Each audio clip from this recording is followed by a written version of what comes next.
હમણાં જ મેં ચાલી રહેલા વિવાદનો એક વિડીયો પાછો બીજો મારી સામે આવ્યો અને મેં સાંભળ્યો એટલે મને એવું લાગ્યું કે મારે જવાબ દેવો બહુ જરૂરી છે. પબ્લિક સુધી, સારા માણસ સુધી એક સારો મેસેજ પહોંચે એટલા માટે.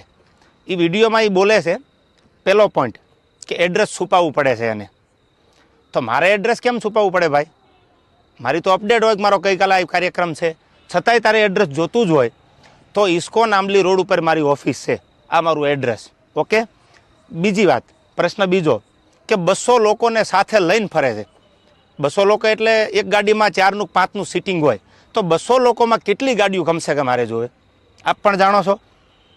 જેને ડાયરા કર્યા આયોજકને પૂછો કે કેટલી ગાડીઓ લઈને આવું છું, એ બધા પ્રૂફ પુરાવા દેવાની જરૂર નથી. આ એકદમ ફેક્ટ વાત છે, ઉપજાવેલી વાત છે એની.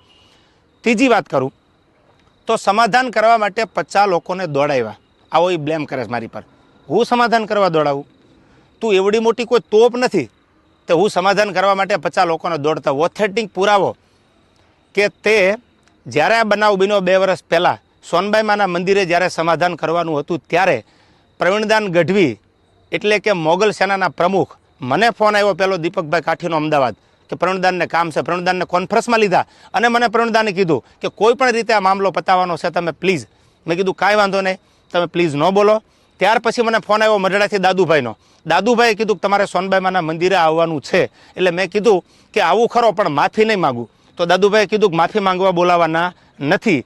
આ વાત થયા પછી હું મઢડા સોનબાઈમાના મંદિરે રાજકોટથી જવા તૈયાર થયો. એટલે તું એવી કોઈ મોટી તોપ નથી કે મારે સમાધાન માટે 50 લોકોને તારી પાછળ દોડાવવા પડે. મારે બહુ જાજી વાત કરવી નથી, કારણ કે પબ્લિક પાસે, ઓડિયન્સ પાસે એટલો બધો સમય નથી આ ફાલતુ વાતું સાંભળવાનો. પણ મારે પ્રૂફ આપવું એ મારા માટે અગત્યનું જરૂર લાગ્યું. મારો કિંમતી સમય સાહિત્યમાં મારા જે પ્રેક્ષકો છે એને સારી વાતું સંભળાવવામાં કે સાહિત્યની 2 વાતું નવી આપવામાં છે. એટલે મને આ બધી ફાલતુ વાતોમાં એટલો બધો ઇન્ટરેસ્ટ નથી. રહી વાત બીજી સંસ્કારની, તો સંસ્કારની વાત રહેવા દે ભાઈ. બધાના સંસ્કારની બધાને ખબર છે. જે મુઠ્ઠી બાંધેલી છે એને ઉઘાડી ન કર, ઉઘાડી હવા ખાય. એટલે આ બધી વાત છોડી દે. અને રહી વાત છેલ્લી મોરાની, તો તને સ્ટેજ પરથી પણ કીધું હતું કે જેદી મજા આવે ત્યારે મોરો દેવાની તારી તૈયારી છે, એથી જ આજે મારી તૈયારી છે. પહેલ તે કરી છે એટલે હું તારી રાહ જોઉં છું. સમાધાન પછી સ્થિર પાણીમાં કાંકરીનો ઘા તે કર્યો છે તો હું તારી રાહ જોઉં છું. આઈ એમ વેઇટિંગ ફોર યુ.